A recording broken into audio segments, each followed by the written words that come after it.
اللهم اجعل في قلبي نورا۔ سامعین سے گزارش کی جاتی ہے کہ ہمارے دونوں چینلز کے پلیٹ فارم سے جتنی بھی آڈیو بکس کی ریکارڈنگ کمپلیٹ ہو چکی ہے اسے خود بھی سنیں اور زیادہ سے زیادہ شیئر کرنے کی کوشش کریں، اور ہمارے سوشل میڈیا پلیٹ فارم کے لنکس ڈسکرپشن میں دیے گئے ہیں، ہمیں سبسکرائب اور فالو ضرور کریں تاکہ آپ کو ضروری اپڈیٹس ملتے رہیں، اور ہماری ٹیم کی فنانشیل سپورٹ کے لیے پیٹریون کی لنک ضرور چیک کریں۔ جزاک اللہ۔ بسم اللہ الرحمن الرحیم۔ احمد شاہ ابدالی۔ تاریخ کے جھروکے سے ایک نڈر، بے باک اور دلیر کی دلیرانہ بہادری اور حملوں کے حالات و واقعات۔ ایپیسوڈ 30۔ عبداللہ اپنے محافظ دستوں کے ساتھ ایمان آباد اور پھر سہدرا میں تھوڑی دیر قیام کرنے کے بعد ایک روز شام ڈھلے گجرات شہر پہنچا۔ اس بار درویش عبید اللہ اور اس کا چچا زاد بھائی قاسم بھی اس کے ساتھ تھا۔ چونکہ وہ سوداگروں کے بھیس میں تھے لہٰذا ان پر کسی کو شک نہ ہوا۔ کابلی گیٹ کے سامنے عبدالصمد کی سرائے میں وہ داخل ہو گئے۔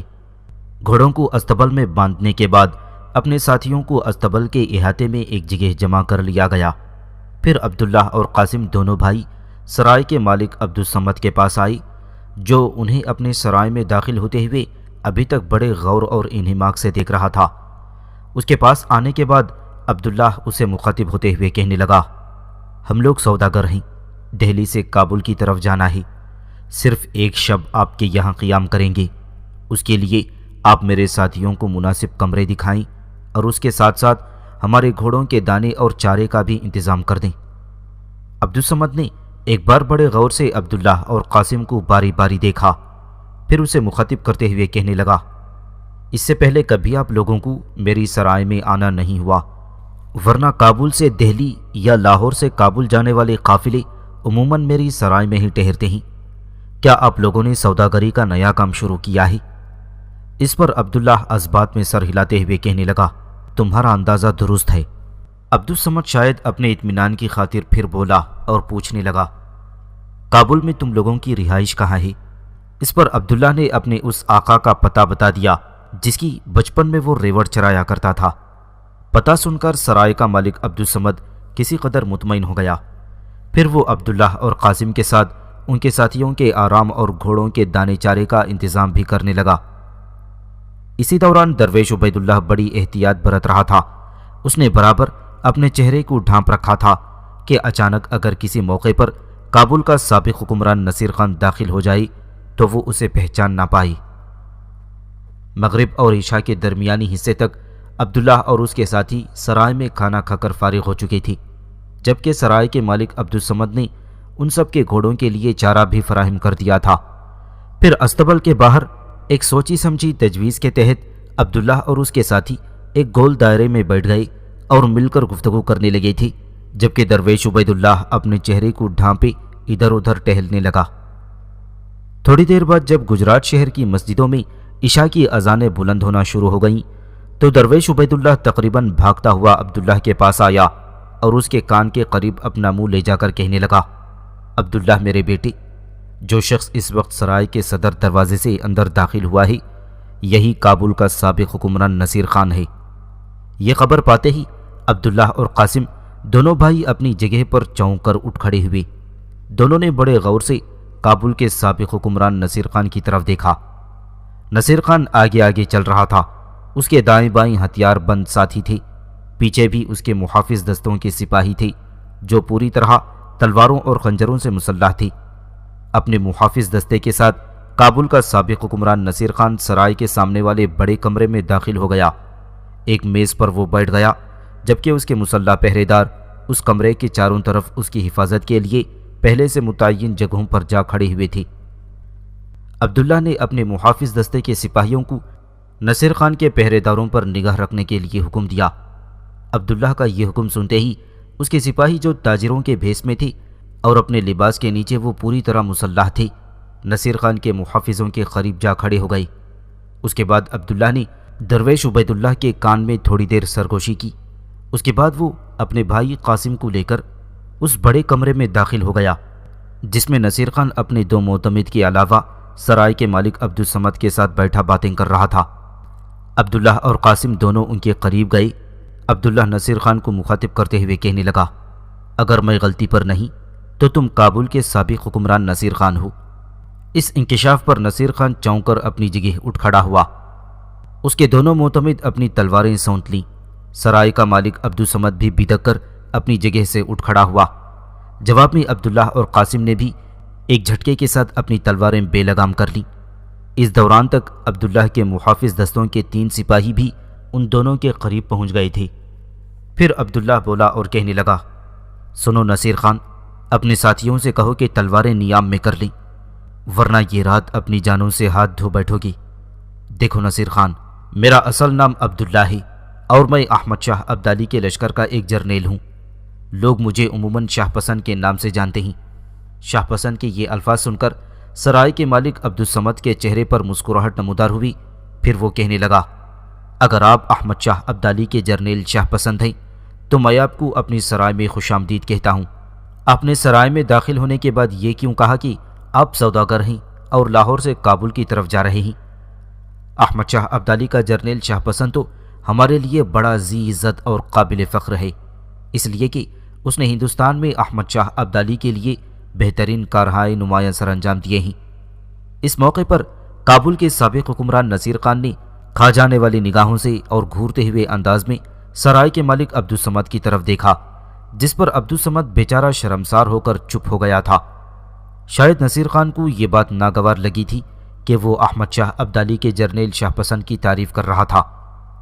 پھر نصیر خان عبداللہ کی طرف دیکھتے ہوئے کہنے لگا، سنو شاہ پسند، اگر تم مجھے احمد شاہ ابدالی کے حکم پر گرفتار کرنے کے لیے آئے ہو تو ایسا کرنے میں تمہیں خاصی ناکامی اور نامرادی کا منہ دیکھنا پڑے گا، اس لیے کہ جس کمرے میں میں اس وقت بیٹھا ہوا ہوں اس کے چاروں طرف میرے محافظ پھیلے ہوئے ہیں، جو میرا اشارہ پاتے ہی تمہارا کام تمام کر سکتے ہیں۔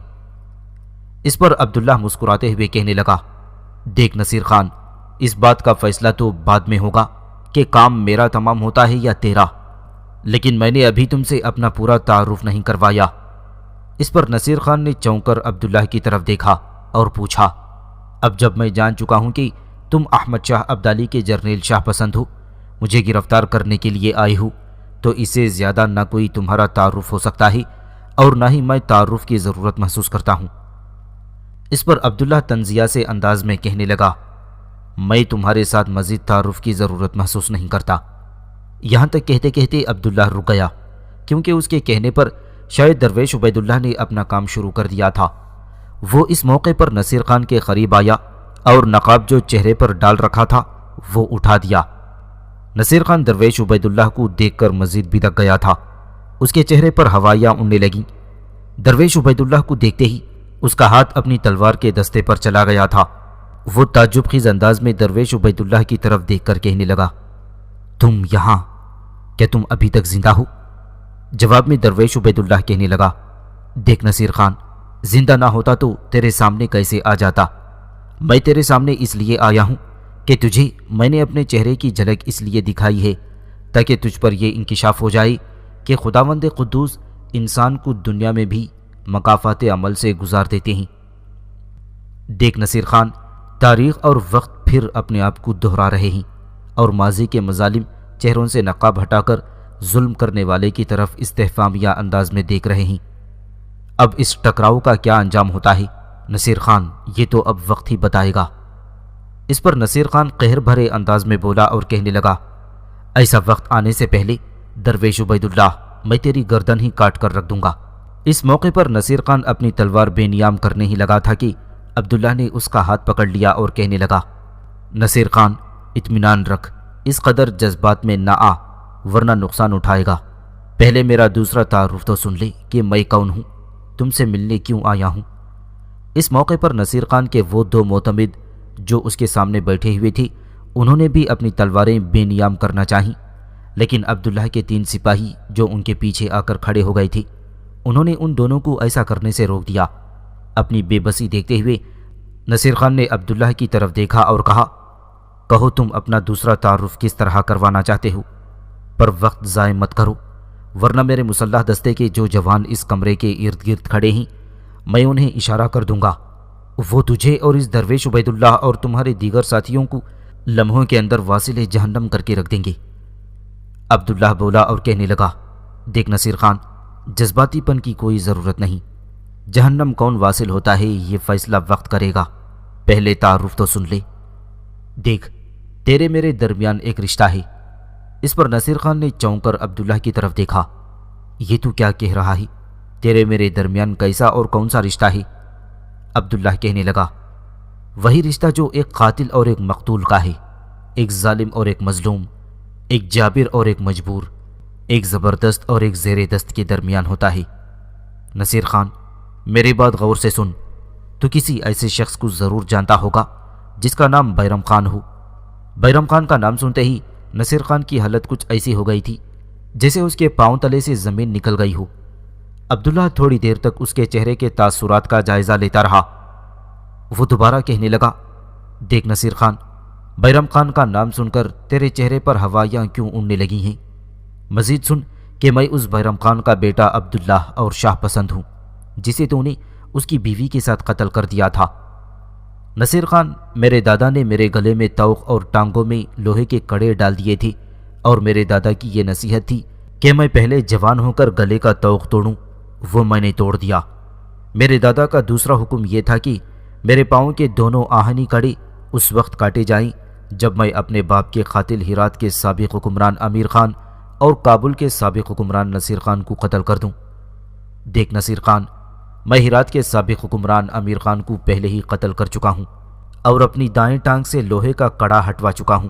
تو میری بائیں ٹانگ کی طرف غور سے دیکھ، اس پر ابھی تک لوہے کا کڑا پڑا ہوا ہے، اور یہ اس وقت ہٹے گا جب میں تیری گردن مار دوں گا۔ اس کے ساتھ ہی عبداللہ نے ایک جھٹکے کے ساتھ اپنی تلوار نکال لی۔ اس موقع پر نصیر خان بدک کر پیچھے ہٹ گیا۔ اس کے دونوں معتمد اپنی جگہ سے اٹھ کھڑے ہوئے۔ انہوں نے جیسے ہی اپنی تلواریں بے نیام کرنا چاہیں، ان کے پیچھے کھڑے عبداللہ کے محافظ حرکت میں آئے، اپنی تلواریں انہوں نے بلند کی اور دونوں معتمدوں کی گردنیں کاٹ کر رکھ دیں۔ سرائے کے اس کمرے میں مرنے والوں کی چیخیں بلند ہوئیں اور پھر خاموشی طاری ہو گئی۔ اپنے ان دونوں ساتھیوں کے مرنے کی وجہ سے نصیر خان کچھ مزید پریشان دکھائی دے رہا تھا، تاہم اس نے اپنا بھرم قائم رکھنے کی خاطر عبداللہ کی طرف دیکھتے ہوئے کہنا شروع کیا، سن بیرم خان کے بیٹے، اس بھرم، اس دھوکے میں مت رہنا کہ عبدالصمد کی اس سرائے میں تم میری گردن کاٹنے میں کامیاب ہو جاؤ گی۔ دیکھ، اب میں اپنے دستے کے سپاہیوں کو اشارہ کرتا ہوں، اس کے بعد تیرا انجام کیا ہوتا ہے۔ یہ گجرات پر چھانے والی رات اور اس کی تاریکی انتہائی بے بسی اور لاچارگی سے دیکھے گی۔ اس کے ساتھ ہی نصیر خان نے اپنے ساتھیوں کو حملہ آور ہونے کا مخصوص اشارہ کر دیا، لیکن نصیر خان کا اشارہ ملنے کے باوجود اس کے ساتھیوں میں سے کوئی بھی آگے نہ بڑھ سکا اور ان تینوں پر حملہ آور نہ ہو سکے، اس لیے کہ نصیر خان کے اس کمرے کے باہر عبداللہ کے ساتھیوں نے انہیں اپنے خنجروں پر رکھ لیا تھا اور انہیں اپنی جگہ نہ چھوڑنے کی دھمکی دے دی تھی۔ یہ صورتحال دیکھتے ہوئے نصیر خان کے چہرے پر مرونی چھا گئی۔ اس موقع پر عبداللہ نے پھر نصیر خان کو مخاطب کرتے ہوئے کہنا شروع کیا، میں پورے انتظام کرنے کے بعد عبدالصمد کی سرائے میں داخل ہوا تھا۔ اس میں شک نہیں، سرائے میں داخل ہونے کے بعد میں نے عبدالصمد سے جھوٹ بولا تھا کہ ہم سوداگر ہیں اور تجارت کی غرض سے کابل سے لاہور اور لاہور سے کابل آتے جاتے رہتے ہیں۔ اصل مقصد تجھ سے انتقام لینا تھا، اس لیے کہ ہمارے مخبروں نے خبر دے دی تھی کہ تو گجرات کے کابلی دروازے کے اندر کہیں رہتا ہے اور ہر روز عشاء کے قریب کابلی دروازے سے باہر عبدالصمد کی سرائے میں آ کر جوا کھیلتا ہے۔ دیکھ نصیر خان، تجھ سے انتقام لینے کے لیے میں نے کیسے تجھ پر نزول کیا، اور سن نصیر خان، اگر تیری گردن ہی کاٹنی ہوتی تو احمد شاہ ابدالی گجرات شہر کے اپنے ایک حاکم کو حکم دے سکتا تھا کہ تیری گردن کاٹ کر تیرا کٹا ہوا سر اس کے سامنے پیش کر دے، لیکن نصیر خان، میں نے عزم کر رکھا تھا کہ میں ہرات کے سابق حکمران امیر خان اور تیری گردن خود کاٹ کر اپنی ٹانگوں کو لوہے کے کڑوں سے بے نیاز کروں گا۔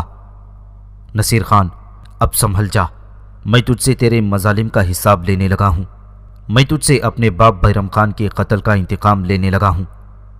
اس موقع پر اگر تو کسی کو اپنی مدد کے لیے پکار سکتا ہے تو پکار کر دیکھ، خدا پہلے ہی تیرے جیسے ظالموں کی مدد نہیں کرتا۔ اگر اس شہر میں کوئی تیرا سنگی ساتھی ہے تو اسے بھی بلا کر دیکھ۔ نصیر خان انتہائی بے بسی سے عبداللہ کی طرف دیکھ رہا تھا عبداللہ آگے بڑھا۔ اس کے آگے بڑھنے سے نصیر خان نے اس پر اپنی تلوار کا وار کر دیا۔ عبداللہ نے اپنی ڈھال پر نصیر خان کا وار روکا۔ اس کی تلوار بلند ہو کر جو گری تو نصیر خان کو پیٹ تک کاٹتی چلی گئی۔ نصیر خان کی ایک ہولناک چیخ بلند ہوئی اور پھر اس کی لاش فرش پر گر گئی تھی۔ اس موقع پر پاس کھڑے پہرے داروں میں سے نصیر خان کا کوئی زیادہ ہی چاہنے والا پہرے دار حرکت میں آ گیا اور اس نے پوری قوت سے خنجر عبداللہ کے دے مارا۔ وہ خنجر عبداللہ کی ران پر زخم لگاتا ہوا نکل گیا اور جس نصیر خان کے محافظ نے خنجر چلایا تھا اس کے پیچھے کھڑے ہوئے عبداللہ کے ساتھی نے اسی لمحے اپنی تلوار حرکت میں لاتے ہوئے اس کی گردن کاٹ کر رکھ دی۔ عبداللہ کی ران میں خنجر لگنے سے بری طرح خون بہہ نکلا اور اس کا لباس رنگین ہو گیا تھا۔ عبداللہ کے خنجر لگنے پر قاسم اور درویش عبید اللہ دونوں پریشان ہو گئے۔ دونوں بھاگ کر آگے بڑھے۔ درویش عبید اللہ قاسم کی طرف دیکھتے ہوئے کہنے لگا، قاسم میرے بیٹے، تو خنجر نکال، میں بھاگ کر مرہم پٹی کا سامان لاتا ہوں۔ اس کے ساتھ ہی درویش عبید اللہ بھاگتا ہوا باہر نکل گیا۔ اس موقع پر عبداللہ بلند آواز میں بولا اور اپنے محافظ دستے کے سپاہیوں کو حکم دیتے ہوئے کہنے لگا، نصیر خان کے سارے محافظوں کا خاتمہ کر دو۔ اس کے ساتھ ہی اس کے سپاہی حرکت میں آ گئے اور نصیر خان کے سارے محافظوں کا انہوں نے خاتمہ کر کے رکھ دیا تھا۔ اتنی دیر تک قاسم بھاگ کر آگے بڑھا۔ ایک جھٹکے کے ساتھ اس نے عبداللہ کی ران سے خنجر نکال لیا۔ عبدالصمد بھی بھاگتا ہوا شاید اپنی سکونتی حصے کی طرف چلا گیا۔ تھوڑی ہی دیر بعد عبدالصمد اور درویش عبید اللہ اکٹھے ہی دوبارہ وہاں لوٹے۔ دونوں مرہم پٹی کا سامان اٹھائے ہوئے تھے۔ قاسم نے دونوں کا مرہم پٹی کا سامان دیکھا اور عبدالصمد کی طرف مسکرا کر دیکھتے ہوئے کہنے لگا، مرہم پٹی کا جو سامان عبدالصمد لے کر آیا ہے وہ زیادہ بہتر ہے، اسے ہی ہم استعمال کریں گے۔ اور اس کے ساتھ ہی عبدالصمد سے قاسم نے مرہم پٹی کا سامان لے لیا۔ وہ عبداللہ کے زخم پر مرہم پٹی باندھنے لگا تھا۔ جب قاسم مرہم پٹی سے فارغ ہوا اور عبداللہ کو اس نے موٹی لکڑی سے بنی ہوئی ایک کرسی پر بٹھا دیا، تب عبدالصمد عبداللہ کے نزدیک آیا اور بڑی عاجزی اور انکساری میں کہنے لگا، شاہ پسند میرے عزیز، میرے بیٹے، یہ مت خیال کرنا کہ میں اس نصیر خان کا کوئی چاہنے والا یا اس سے میرا تعلق یا رابطہ ہے۔ خدا کی قسم میرا اس سے کوئی تعلق اور واسطہ نہیں کہ بس یہ میری سرائے میں کبھی آتا ہے، تھوڑی دیر بیٹھ کر یہاں جوا کھیلتا ہے، اس سے زیادہ میرا اس سے کوئی رابطہ نہیں۔ قسم خداوند کی، اگر مجھے یہ خبر ہوتی کہ یہ تمہارے باپ بیرم خان کا قاتل ہے اور تم لوگوں کو یہ مطلوب ہے تو میں خود اس ظالم کے بچے کی گردن کاٹ کر احمد شاہ ابدالی کی خدمت میں اس کا سر بھیجوا دیتا۔ یہاں تک کہنے کے بعد عبدالصمد جب خاموش ہوا تو عبداللہ، جس کے ران پر زخم کی وجہ سے ہلکا ہلکا کرب نمودار ہو رہا تھا، زبردستی مسکراتے ہوئے کہنے لگا، عبدالصمد، تمہیں اپنی صفائی میں کچھ کہنے کی ضرورت نہیں۔ میں جانتا ہوں اس سے تمہارا کوئی تعلق نہیں، اس لیے کہ جب میں نے نصیر خان پر ظاہر کیا تھا کہ میں احمد شاہ ابدالی کا جرنیل شاہ پسند ہوں تو تم خوش ہوئے تھے اور میری تعریف شروع کر دی تھی۔ یہ تعریف نصیر خان کو نہ بھائی، اس نے تمہاری طرف گھور کر دیکھا، جس کی وجہ سے تم بے چارگی کا اظہار کرتے ہوئے چپ اور خاموش ہو گئے تھے۔ تمہارا اس انداز ہی نے عبدالصمد مجھ پر ثابت کر دیا تھا کہ تم میرے دشمن نہیں ہو سکتے۔ مطمئن رہو، میں تم سے کوئی تعارض نہیں کروں گا۔ عبداللہ کا یہ جواب سن کر عبدالصمد خوش ہو گیا اور آگے بڑھا اور عبداللہ کی پیشانی پر ایک بوسہ دیتے ہوئے کہنے لگا، شاہ پسند، جو الفاظ آپ نے میرے لیے استعمال کیے ہیں، قسم خداوند کی یہ ایسے ہی ہیں کہ ان کی قیمت ادا نہیں کی جا سکتی۔ میں بے حد خوش ہوں کہ آپ نے مجھ پر شک نہیں کیا، اس لیے کہ میں ان لوگوں میں سے نہیں ہوں جو احمد شاہ ابدالی سے غداری کر سکتے ہیں۔ اگر آپ ضرورت محسوس کریں تو آپ کے آرام کے لیے میری سرائے ہی نہیں، خود میرا سکونتی مکان بھی حاضر ہے۔ اس پر عبداللہ بولا اور کہنے لگا، نہیں عبدالصمد، تیری سرائے میں داخل ہونے میں، قیام کرنے اور ہمارے گھوڑے کے دانے چارے کے بندوبست کرنے کے سلسلے میں جو تیری رقم ہمارے ذمے بنتی ہے وہ ہمیں بتا دے، ہم تمہیں وہ ادا کر دیں گے، اور ہم ابھی اور اسی وقت یہاں سے لاہور کی طرف کوچ کر جائیں گے، جہاں احمد شاہ ابدالی بڑی بے چینی سے میرا انتظار کر رہا ہوگا۔ اس پر گجرات کے کابلی دروازے کی اس سرائے کے مالک عبدالصمد بڑی انکساری اور بڑی عاجزی میں بولا اور کہنے لگا، ایسا ممکن نہیں ہے، آپ لوگ آج کی رات میری سرائے میں معزز مہمانوں کی حیثیت سے گزاریں گے۔ قسم خدا کی، اپنی سرائے میں تم لوگوں کی خدمت کرنا میں اپنے لیے سعادت مندی جانوں گا۔ اور ہاں، آپ نے جو یہ کہا ہے کہ آپ کے سرائے میں قیام اور گھوڑوں کے چارے کے کیا انتظامات بنتے ہیں، تو اس کے لیے میں گزارش کروں گا کہ ان خدمات کے عوض اگر آپ سے میں کوئی معاوضہ لوں تو وہ مجھ پر حرام ہے۔ عبداللہ تھوڑی دیر تک خوشکن انداز میں عبدالصمد کی طرف دیکھتا رہا، پھر کہنے لگا، عبدالصمد میرے بزرگ، تیری مہربانی، تیرا بڑا شکریہ کہ تو ہمارے ساتھ ایسا سلوک اور ایسا رویہ رکھ رہا ہے۔ دیکھ، اگر میرے پاس وقت ہوتا تو میں ضرور تیری سرائے میں اپنے ساتھیوں کے ساتھ قیام کرتا، لیکن میرا واپس جانا انتہائی اہم اور ضروری ہے۔ اس پر سرائے کا مالک عبدالصمد پھر بولا، شاہ پسند، میں دیکھتا ہوں کہ تمہاری ران کا زخم کافی گہرا ہے اور یہ تمہیں گھوڑے کی پیٹھ پر لاہور تک سفر نہ کرنے دے گا۔ اگر تم آج ہی رات اپنے ساتھیوں کے ساتھ گجرات سے لاہور سفر کرنے کے لیے وزید ہو تو اس کے لیے میں تمہیں اپنی ذاتی بھگی دیتا ہوں، جس میں تم آسانی سے لاہور تک سفر کر سکو گے۔ اس پر عبداللہ جھٹ سے بولا اور کہنے لگا، میں ایک شرط پر تمہاری بھگی قبول کرنے کے لیے تیار ہوں۔ عبدالصمد نے بڑے وثوق سے عبداللہ کی طرف دیکھتے ہوئے پوچھا، کیسی شرط؟ عبداللہ نے کہا، شرط یہ ہے کہ تم ہم سے بھگی کی قیمت وصول کرو۔ عبدالصمد تھوڑی دیر تک ہلکی ہلکی مسکراہٹ میں عبداللہ کی طرف دیکھتا رہا، پھر کہنے لگا، آپ کو بھگی کی قیمت ادا کرنے کی ضرورت نہیں ہے۔ بھگی کو ہانکنے والا اور اس کے ساتھ میرے 2 آدمی آپ کے ہمراہ بھگی کو لے کر لاہور جائیں گے اور وہاں آپ کو چھوڑ کر بھگی واپس لے آئیں گے۔ کہیے یہ کیسا رہے گا؟ اس پر عبداللہ کہنے لگا، اگر تم زحمت محسوس نہ کرو تو یہ ٹھیک ہے، اور تمہارے ایسا کرنے سے میں تمہارا انتہا درجے کا مشکور ہوں گا۔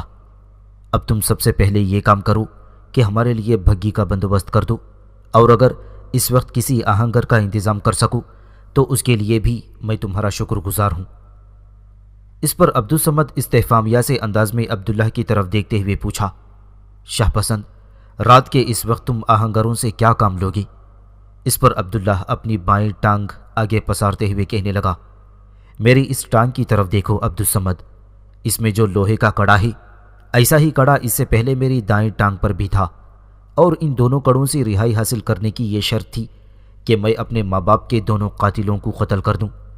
پہلا قاتل ہرات شہر کا سابق حکمران امیر خان تھا، جسے میں نے قتل کر کے اپنی دائیں ٹانگ کو آہنی کڑے سے نجات دی۔ اب میں تمہارے سامنے دوسرے قاتل یعنی نصیر خان کو قتل کر چکا ہوں۔ اب میں یہ حق رکھتا ہوں کہ اپنی بائیں ٹانگ کے اس کڑے کو بھی کٹوا کر علیحدہ کر دوں، لہٰذا اگر تم کسی آہنگر کا بندوبست کر دو جو لوہے کے اس کڑے کو کاٹ کر علیحدہ کر دے تو اس کے لیے میں تمہارا شکر گزار ہوں گا۔ شاہ پسند، آپ کو بار بار میرا شکر ادا کرنے کی ضرورت نہیں۔ میری سرائے کے باہر ایک آہنگر بیٹھتا ہے، وہ گھوڑوں کی نال بندی کا کام کرتا ہے۔ گجرات شہر کا وہ مانا ہوا آہنگر ہے، میری سرائے کے پچھواڑے میں ہی رہتا ہے۔ ابھی میں اسے بلا کر لاتا ہوں، وہ اوزار لے کر آئے گا اور آپ کی ٹانگ کے اس کڑے کو کاٹ دے گا۔ ساتھ ہی میں بھگی کا بھی انتظام کرتا ہوں۔ اس کے ساتھ ہی عبدالصمد وہاں سے ہٹ گیا تھا۔ تھوڑی دیر بعد سرائے کا مالک عبدالصمد اس آہنگر کو لے کر آ گیا۔ شاید راستے میں عبدالصمد نے اسے کام کی نوعیت سمجھا دی۔ اس نے اپنی چھوٹی سی آئرن رکھی، عبداللہ کی ٹانگ پکڑ کر لوہے کا کڑا اس نے آئرن پر رکھا، پھر اس نے وہ کڑا اپنی چند ہی ضربوں سے کاٹ کر رکھ دیا تھا۔ لوہے کا کڑا کٹنے کے بعد عبداللہ اپنی جگہ سے اٹھ کھڑا ہوا، اپنے لباس کے اندر سے چند سکے نکال کر اس نے اس آہنگر کو تھمائی۔ اس پر عبدالصمد اعتراض کرتے ہوئے کہنے لگا کہ ان کی کیا ضرورت ہے، میں خود ہی ادا کر دیتا ہوں۔ عبداللہ مسکراتے ہوئے کہنے لگا، عبدالصمد، تم شاہ پسند کے کہاں کہاں کام آؤ گے، بس یہ کرو کہ بھگی تیار کروا دو تاکہ ہم یہاں سے کوچ کر جائیں۔ اس پر عبدالصمد اپنے بڑے پیارے انداز میں کسی قدر اپنے سر کو خم کرتے ہوئے کہنے لگا، بھگی سرائے کے صحن میں تیار کھڑی ہے، آپ جس وقت چاہیں کوچ کر جائیں۔ عبداللہ نے پرشوق نگاہوں سے عبدالصمد کی طرف دیکھا اور پھر کہنے لگا، یہ جو لاشیں تمہاری سرائے میں بکھری پڑی ہیں، ان کا کیا ہوگا؟ کوئی جگہ بتاؤ تاکہ میرے ساتھی وہاں گڑھا کھود کر انہیں دفن کر دیں۔ عبدالصمد خوش ہو کر کہنے لگا، اگر آپ جاتے جاتے یہ کام کر جائیں تو میں سمجھتا ہوں یہ آپ کا مجھ پر احسان ہوگا۔ میری سرائے سے تھوڑی ہی دور ایک قبرستان ہے، میرے خیال میں ان سب لاشوں کو اٹھا کر وہاں لے جاتے ہیں اور وہاں دفن کر دیتے ہیں۔ عبداللہ نے اس سے اتفاق کیا، پھر وہ عبدالصمد سے کہنے لگا، میرے ساتھی یہ لاشیں اٹھا کر قبرستان کی طرف لے جاتے ہیں، تم ان کی رہنمائی کرو اور تدفین مکمل کرنے کے بعد واپس آ جاؤ۔ عبدالصمد خوشی خوشی اس کے لیے تیار ہو گیا تھا۔ عبداللہ کے کہنے پر اس کے ساتھی نصیر خان اور اس کے ساتھیوں کی لاشیں اٹھا کر قبرستان کی طرف لے گئے، جبکہ عبداللہ، قاسم اور درویش عبید اللہ وہیں بیٹھ کر ان دونوں کا انتظار کرنے لگے تھے۔ تھوڑی دیر بعد عبدالصمد عبداللہ کے سارے ساتھیوں کے ساتھ واپس آ گیا۔ پھر عبداللہ کے کہنے پر اس کے محافظ دستوں کے سپاہیوں نے استبل سے گھوڑے نکالے۔ عبداللہ عبدالصمد کے ساتھیوں کے ساتھ بھگی میں بیٹھ گیا۔ عبدالصمد نے سب کے ساتھ مصافحہ کیا اور اس کے بعد عبداللہ، قاسم اور درویش عبید اللہ اپنے سارے ساتھیوں سمیت گجرات سے لاہور کی طرف کوچ کر گئے تھے۔ عبداللہ کے چچازاد بھائی قاسم کی بیوی ارزون بھاگتی ہوئی عبداللہ کے خیمے میں داخل ہوئی۔ اس وقت کامنی اور وینا دونوں اکٹھی بیٹھی باہم گفتگو کر رہی تھیں۔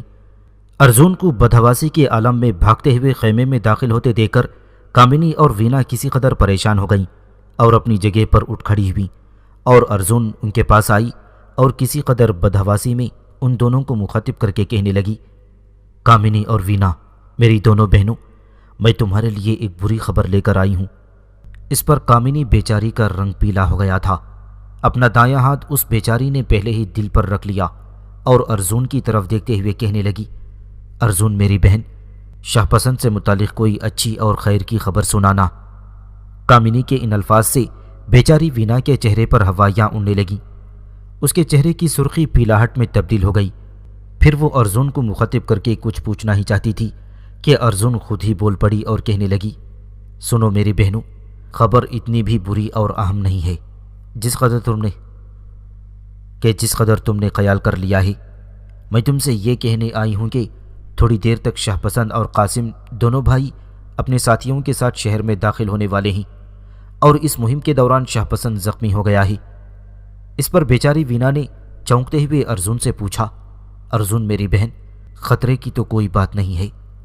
ارزون نے کہا، شاہ پسند کے ساتھیوں میں سے کچھ سوار آگے آگے لشکر میں داخل ہوئے ہیں۔ انہوں نے پاشا کو شاہ پسند کے زخمی ہونے کی خبر دی ہے، اور پاشا کے پاس اس وقت میرے باپ شاہ ولی خان بھی بیٹھے ہوئے تھے، لہٰذا مجھے میرے باپ نے ہی شاہ پسند کے زخمی ہونے کی تفصیل بتائی۔ اس پر کامنی بیچاری نے مغموم سی آواز میں پوچھا، ارزون میری بہن، شاہ پسند کیسے زخمی ہوئے؟ ارزون کے بولنے سے پہلے ہی وینا بیچاری نے بڑی بے چین سی آواز میں پوچھا، ارزون میری بہن، کیا تم بتا سکو گی کہ شاہ پسند کے زخم کہاں آیا ہے؟ جواب میں ارزون بولی اور کہنے لگی، آنے والے سواروں کا کہنا ہے کہ گجرات شہر میں جس وقت شاہ پسند کابل کے سابق حکمران نصیر خان کو قتل کرنے والا تھا، اس وقت نصیر خان کے کسی ساتھی نے شاہ پسند کو خنجر دے مارا۔ وہ خنجر شاہ پسند کی ران میں کھپ گیا تھا۔ آنے والے سواروں کا کہنا ہے کہ زخم کی مرہم پٹی اسی وقت کر دی گئی تھی، لیکن شاہ پسند چونکہ گھوڑے پر سوار کرنے کے قابل نہیں تھا، لہٰذا اسے بھگی میں ڈال کر یہاں لایا جا رہا ہے۔ ارزون کی زبان سے یہ خبر سن کر کامنی اور وینا دونوں بیچاریوں کی گردنیں جھک گئیں۔ ان کے چہروں پر ڈھیروں تفکرات، پریشانیوں اور دکھ رقص کرنے لگے تھے۔ یہ صورتحال دیکھتے ہوئے ارزون ان کی تسلی اور تشفی کے لیے آگے بڑھی۔ دونوں کو اکٹھا کر کے اس نے اپنے ساتھ لپٹا لیا۔ وہ کہنے لگی، سنو میری بہنوں، زیادہ فکر مند ہونے کی ضرورت نہیں ہے۔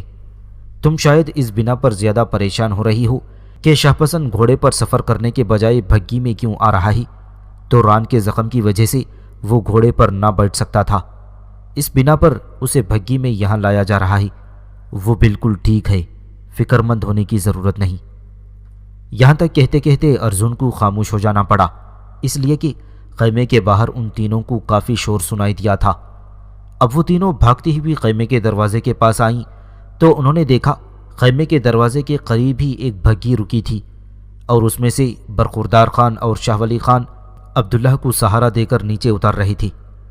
قریب ہی خود احمد شاہ ابدالی بھی کھڑا تھا اور سارے کام کی نگرانی کر رہا تھا۔ شاہ پسند اب نیچے اترا تو احمد شاہ ابدالی نے گلے لگا کر اس کی پیشانی چومی۔ یہ سارا معاملہ کامنی، وینا اور ارزون بڑے انہماک سے دیکھ رہی تھیں۔ پھر ان تینوں کے دیکھتے ہی دیکھتے قاسم اور درویش عبید اللہ عبداللہ کو سہارا دے کر خیمے کے اندر لائے۔ ان کے پیچھے پیچھے احمد شاہ ابدالی، شاہ ولی خان، برخوردار خان اور جہان خان بھی خیمے کے اندر آ رہے تھے۔ اس بنا پر کامنی، وینا اور ارزون تینوں ایک طرف ہٹ کر کھڑی ہو گئی تھیں۔ عبداللہ کو جب خیمے کے اندر لایا گیا تو احمد شاہ ابدالی نے دیکھا۔ اس لمحے عبداللہ کی طرف دیکھتے ہوئے کامنی اور وینا دونوں کی آنکھوں میں آنسو تھے۔ احمد شاہ ابدالی ان دونوں کے قریب آیا اور بڑی شفقت اور پدرانہ محبت میں کہنے لگا، میری بچیوں، فکر مند ہونے کی ضرورت نہیں ہے، میں تم دونوں کی آنکھوں میں آنسو دیکھ رہا ہوں اور یہ آنسو ہمارے لیے بڑے قیمتی اور ناقابل برداشت ہیں۔ میری بچیوں، شاہ پسند بالکل ٹھیک ہے، تم فکر مند نہ ہو۔